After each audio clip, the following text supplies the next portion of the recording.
Europa. Gracias, Sergio. Vamos ya con el análisis de, cómo está ahora mismo el mercado y qué oportunidades de inversión presenta ahora Julián Pascual, presidente de Buy and Hold. Buenas tardes. Hola, buenas tardes, ¿qué tal? Bueno, Julián, vuelve a la actividad Wall Street después de un fin de semana largo, de 3 días, porque ayer era el Memorial Day. Vuelve además de nuevo con la mirada puesta en la inteligencia artificial, el optimismo que hay en torno a esto. También optimismo en torno al techo de deuda que se vota mañana, pero que hoy ya tiene la primera toma de contacto entre los republicanos y los demócratas en el Congreso.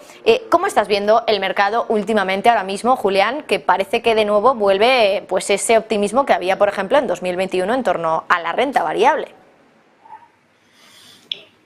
Bueno, los mercados de renta variable son cíclicos, entonces pasan de la euforia al pesimismo, entonces hay que saber jugarlo a favor de cada uno, digamos. Normalmente, y la forma de acertar más es actuar de forma un poco contra el sentimiento, es decir, cuando la gente es muy optimista, un poquito más de precaución, y cuando la gente es muy pesimista, pues ser un poco más atrevido y comprar un poco más, ¿no? Entonces, la mejora que se está dando ahora pues es normal después del año pasado que fue bastante malo. No está, digamos, del otro mundo, no hay nada especial detrás de esto.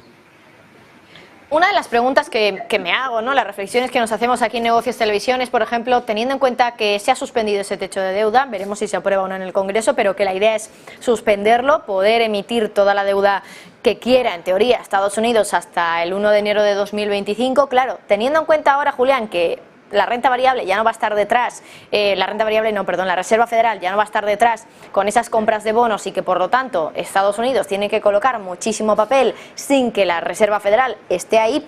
¿Cómo crees que puede reaccionar el mercado de renta fija a toda esa colocación de deuda que puede hacer Estados Unidos de aquí a 2025?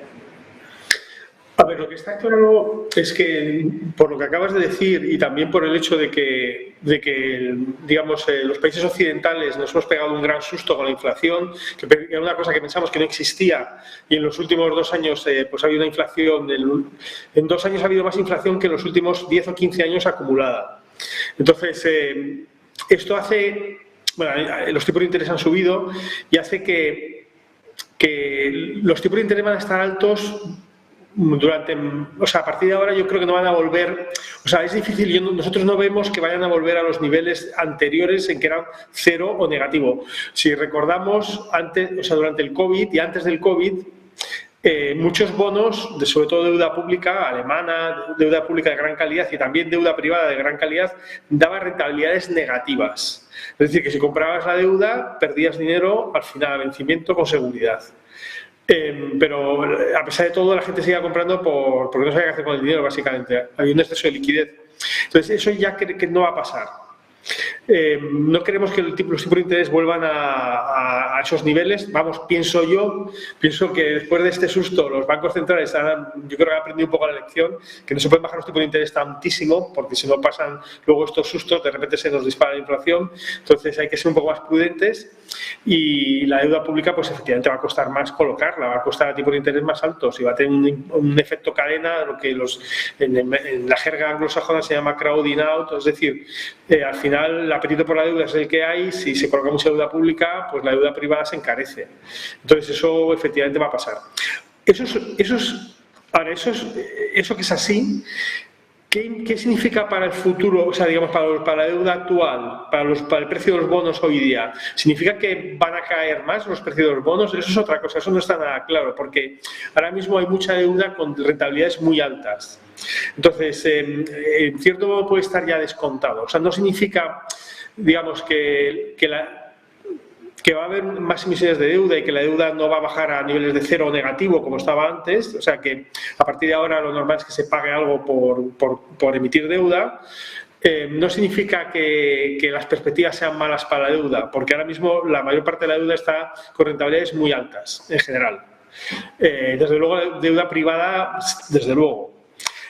Ya no hay deuda en negativo, yo creo que no hay, es prácticamente imposible encontrar. Entonces, sin duda, la deuda hacia el futuro no va a dar rentabilidades, es difícil que dé rentabilidades negativas o cercanas a cero, pero eso no significa que los bonos o la deuda actual lo vaya a hacer mal en los próximos meses, porque ahora mismo ya está bastante barata, ha caído bastante.